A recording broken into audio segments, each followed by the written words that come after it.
Hello friends, welcome to SSC coaching centre. दोस्तों, आज के वीडियो में देखेंगे गणित के महत्वपूर्ण प्रश्न जो बार बार परीक्षाओं में पूछे जाते हैं। तो चलिए स्टार्ट करते हैं। पहला प्रश्न है, दो संख्याओं का योग 16 है तथा उनका अंतर 2 है, तो दोनों संख्याओं का गुणनफल क्या है। देखिए, कोई दो संख्या होंगी जिनका योग 16 होगा और उनका अंतर 2 होना चाहिए। जैसे कि अगर मैं 10 और 6 दोनों को जोड़ूंगा तो 16 ही होगा, लेकिन दोनों का अंतर यहाँ पे 2 कह रहा है और इनका अंतर तो 6 आ जाएगा दोनों का। ठीक है, तो ऐसी संख्याएं लेनी है जिनका योग 16 तो हो लेकिन अंतर 2 हो। तो ऐसी कौन सी संख्या है? मैं अगर दिमाग से थोड़ा सोचूंगा तो 9 और 7 ये दो संख्या ऐसी हैं जिनको अगर मैं जोड़ूंगा तो 16 हो जाएगा और इन दोनों का अंतर 2 हो जाएगा। तो दोनों कंडीशन सेटिस्फाई हो गई। क्या योग 16 है और अंतर 2 है, तो इन दोनों संख्याओं का गुणनफल क्या होगा।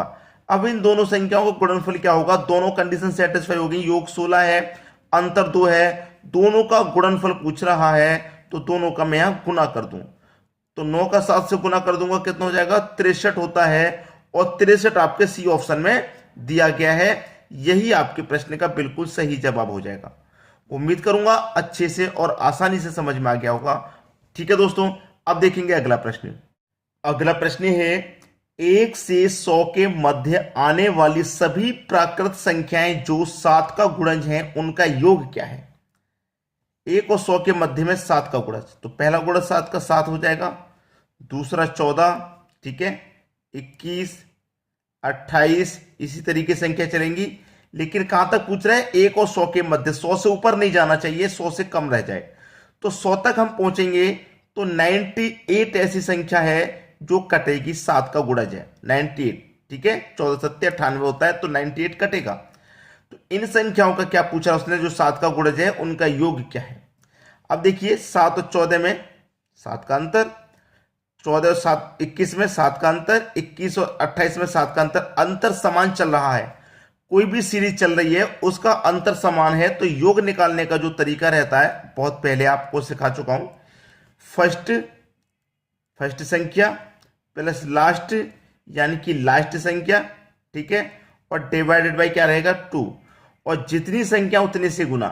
तो 7, 14, 21, 28, फिर 35 भी आएगा, 42 भी आएगा, तो 98 तक ये कितनी संख्या होंगी? 14 संख्या। कैसे मैंने पहचाना 14 संख्या होंगी? 7 का गुना मैं 10 से करूंगा तो 70 हो गया, तो 70 तक 10 संख्या हो गई। फिर 7 चौके 28, मतलब 28 4 बार में कट रहा है, तो 10 पहले और 4 बाद में 14 संख्या हो गई। अब इसी को सॉल्व कर लेना है, आपका आंसर आ गया। 7 और 98 को जोड़ूंगा तो ये 105 आ जाएगा, डिवाइडेड बाई 2 रहेगा और गुने 14 रहेगा। अब 2 से 14 को अगर मैं कटाऊं तो 7 बार में कटेगा, 7 का गुना कर दो 105 से, 7 पंजे 35 का 5, कैरी का 3, 7 का 0 में करेंगे तो 0 ही रहेगा, कैरी का 3 आ जाएगा, 7 एकम 7। तो आपका जो आंसर आ गया 735 आ गया, यानी कि 735 पहला ऑप्शन आपका सही जवाब हो गया। क्लियर है सभी को प्रश्न? अब देखेंगे हम अगला प्रश्न। अगला प्रश्न है, 45 मिनट को एक दिन के भिन्न के रूप में व्यक्त कीजिए। 45 मिनट को व्यक्त करना है एक दिन के भिन्न के रूप में। ठीक है, देखिए 45 मिनट को करना है भाइयों आपको व्यक्त, 45 मिनट को एक दिन के भिन्न के रूप में। अब इसको जो करने के तरीके हैं वो सीख लीजिए। अब यहां पर सबसे पहली बात तो ये है कि एक दिन में 24 घंटे होते हैं। ठीक है, एक दिन में 24 घंटे होते हैं, और इसने मिनट की बात की है। इसने क्या किया है? मिनट की बात की है। तो मिनट में घंटे को मिनट में कन्वर्ट करने के लिए क्या कर देते हैं? 60 से गुना कर देते हैं, यही तो कर देते हैं। ठीक है, लेकिन हमें तो भिन्न के रूप में लाना। उसने क्या पूछा है कि भिन्न के रूप में व्यक्त कीजिए 45 मिनट को। तो इस 45 मिनट को भिन्न के रूप में व्यक्त करना पड़ेगा। तो एक दिन में कितने घंटे होते हैं भैया? 24 घंटे होते हैं। होते हैं कि नहीं 24 घंटे? इस घंटे को क्या करना है? मिनट में कन्वर्ट कीजिए, तो 60 मिनट से डिवाइड कर दो। ठीक है, क्योंकि ये मेरे पास मिनट में है और इसको भी मैं क्या करूंगा? मिनट में कन्वर्ट करने के लिए 60 से गुना कर दूंगा। बस प्रश्न हो गया, समझिए, कुछ भी नहीं बचा अब इसमें, प्रश्न खत्म। ठीक है, 15 चौके 60, 15 त्रिक का 45 हो गया। ठीक है, 15 त्रिक का 45, 3 एकम 3, 3 अट्ठे 24, 8 चौके 32 हो गया। ये ऊपर आपके पास क्या बचा था, एक, नीचे क्या बचा है 32, तो 1/32 ये आपका आंसर हो जाएगा, 1/32। ठीक है, 1/32 आपका आंसर हो गया, यानी कि बी ऑप्शन बिल्कुल सही जवाब। तो कोई मुश्किलात नहीं आती इस प्रश्न में। आपसे पूछा था 45 मिनट, कोई और भी पूछ लेता, मान लीजिए 40 मिनट, 40 रखेंगे। एक दिन का 24 घंटा होता है, अब घंटे को मिनट में कन्वर्ट करना, 60 से गुना कर दो, बस इसी को कैलकुलेट कर लीजिए, आंसर आ गया। ठीक है, अब देखेंगे अगला प्रश्न। अगला प्रश्न है 1 गुने 2 गुने 3 गुने 4 गुने 5 गुने 6, इस तरीके से चल रहे हैं 79 और 80 तक। इसमें शून्यों की संख्या क्या होगी ये पूछ रहा है। 1 से लेकर हम गुना करते हुए 80 तक पहुंचे, उसमें शून्यों की संख्या क्या आएगी ये पूछ रहा है। तो हमें बस लास्ट वाली संख्या से लेना है। लास्ट वाली संख्या हमारे पास 80 है। ठीक है, 80 इसमें करेंगे 5 से डिवाइड, तो कितनी बार जाएगा, 16 बार में चला जाएगा, 16। तो ये जो 16 संख्या है ये ऐसी है कि इसमें 5 से डिवाइड और जा सकता है। जब और जा सकता है तो मैं और डिवाइड दूंगा 5 से। अब जाएगा ये 5 त्रिका 15। अब ये जो 3 है ये 5 से छोटी हो गई, अब इसमें डिवाइड जाएगा नहीं। हमें डिवाइड जब तक करना है जब तक डिवाइड जाएगा 5 का। अब 5 से छोटी हो जाएगी तो नहीं जाएगा, जब नहीं जाएगा तो वहीं छोड़ देंगे। ठीक है, अब 16 ये है और 3 ये है, 16 और 3 कितना हो गया भैया, 19। तो यहां पर शून्यों की संख्या कितनी हो जाएगी, 19 हो जाएगी, यही आपका आंसर है। ठीक है, 19। हमेशा 5 से डिवाइड करते हैं, बस ये ध्यान रख लेना, लास्ट वाली संख्या है वो ले लीजिए। ठीक है, हमेशा 5 से डिवाइड। यहां जो संख्या आई है अगर 5 से बड़ी है तो उसमें फिर से डिवाइड दीजिए। अब देखेंगे हम अगला प्रश्न। अगला प्रश्न है 1 गुने 2 गुने 3 गुने 4 कहां तक जा रहा है, गुने 100 तक जा रहा है, कि गुणनखंड में शून्यों की संख्या क्या होगी, शून्यों की संख्या। तो मैंने क्या बताया, जो लास्ट वाली संख्या है आपको वो ले लेनी है और डिवाइड हमेशा 5 से ही करना है। तो मैं 5 से 100 को घटाऊंगा, ये कटेगा 20 बार में। अब ये जो 20 है 5 से बड़ा है, अभी तो 20 5 से बड़ा है तो इसमें डिवाइड जा सकता है, तो डिवाइड दे देंगे। 5 चौके 20। अब क्या आ गया, 4, 5 से छोटा आ गया, डिवाइड जाएगा नहीं, नहीं जाएगा तो वहीं छोड़ो। 20 और 4 कितना हो गया, 20 और 4 24 हो गया, यही आपका आंसर है। ठीक है, 24, बी ऑप्शन बिल्कुल सही हो जाएगा। क्लियर सभी को, अच्छे समझ में आ रहा है। अब देखेंगे अगला प्रश्न।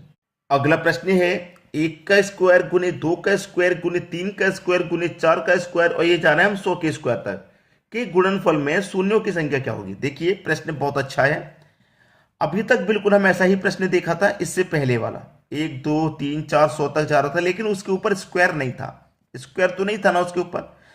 इसको करने का तरीका यह है कि आपके पास जो लास्ट संख्या वही लेंगे जो हम क्वेश्चन को सॉल्व करते हैं। 100 डिवाइड 5 से करते हैं, हमेशा 5 की लेंगे, 5 से 100 को मैं कटा दूंगा, 20 बार में जाएगा। अब ये 20 5 से बड़ा है तो इस 20 में फिर से डिवाइड दो, 5 चौके 20 4 बार में गया। 20 को और 4 को हम जोड़ेंगे तो ये 24 हो जाएगा, यही सही है अभी तक जो करने का तरीका है। अब यहां पर ये पावर 2 नहीं होती तो 24 ही हमारा आंसर था, लेकिन गुना पावर 2 है, हमारी पावर जो है 2 चल रही है। जब पावर 2 चल रही है ना, तो ये जो 24 आया है इसमें 2 से गुना कर दो, तो 24 दुनिया का 48, ये आपका आंसर हो गया, बी ऑप्शन। ठीक है, आंसर हो गया। अगर पावर में 3 चलता, 2 चलता है तो 2 से गुना कर दिया। अगर पावर में 3 चल रहा होता तो फिर इस 24 का गुना हम 3 से कर देते। 4 चल रहा होता तो 24 का गुना 4 से कर देते। उम्मीद करता हूं अच्छे से बात समझ में आ गई है। अब देखेंगे अगला प्रश्न। अगला प्रश्न है ये बाई 49237 गुने 3995 गुने 738 गुने 83 गुने 9 के गुणनफल में इकाई अंक कितना होगा। कितनी भी बड़ी बड़ी संख्याएं क्यों ना दे दे, गुना करने के लिए आपको इकाई अंक निकालना है तो बस मान लीजिए 2 सेकंड का खेल है। 2 सेकंड का इकाई अंक निकालना है तो आपको केवल ये इकाई अंक वाली संख्या लेनी है गुना करने के लिए, केवल ये इकाई अंक। तो 7 गुने 5 गुने 8 गुने 3, ये भी है बीच में, गुने 3 ये भी है, और गुने 9 ये लेनी है। अब देखिए 7 का गुना मैं 5 से कर दूं तो 35। अब 35 का गुना 8 से मत कीजिए, इस 35 में जो इकाई अंक 5 है केवल उसी का कर दो। 5 8 40 40। अब 40 का 3 में मत करो, ये जो 0 है ना इसी का कर दो। तो 0 का 3 में करेंगे 0, फिर 0 का 9 में करेंगे 0, आंसर आ गया जीरो। जीरो का तो किसी भी संख्या में कर देंगे गुना, जीरो ही आंसर आएगा। तो पहला ऑप्शन हमारा सही हो जाएगा। तो आज की वीडियो में दोस्तों इतना ही। आप हमें कमेंट करके बताइएगा आज का वीडियो आपको कैसा लगा। ठीक है दोस्तों, धन्यवाद।